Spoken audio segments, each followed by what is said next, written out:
যেখানে আমাদের জাতীয় স্থায়ী কমিটির সম্মানিত সদস্য আমির খসরু মাহমুদ চৌধুরী এবং সালাউদ্দিন আহমেদ ওনারা উপস্থিত ছিলেন এবং আছেন, বক্তব্য দিয়েছেন, বক্তব্য দিবেন। সেখানে আমি আর বেশি কিছু বলবো না, তবে শুধু এটাই বলবো, নুরুল হক নূরের নেতৃত্বে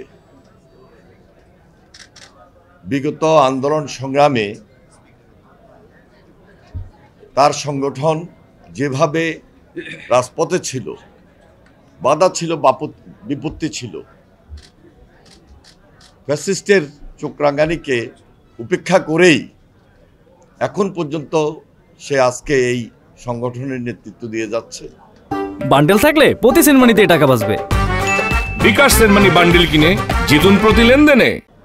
এরপরেও কিন্তু ষড়যন্ত্র থেমে নাই। সকল ষড়যন্ত্রকে মোকাবেলা করে আগামীতে এই দেশের গণতন্ত্রের ভিতকে শক্তিশালী করার জন্য আজকে নতুনভাবে সকল রাজনৈতিক দলের সামনে সবাইকে একটা ঐক্য এবং দৃঢ় ঐক্যের মধ্যে নিয়ে আসার ক্ষেত্রে যে ভূমিকা স্থাপন করছে, আমি মনে করি তার এই উদারতা, তার এই সংগ্রামী জীবন এবং এই সংগঠনের নেতৃত্বে আরও যারা রয়েছেন সবাই আমরা এক এবং ঐক্যবদ্ধ থাকব।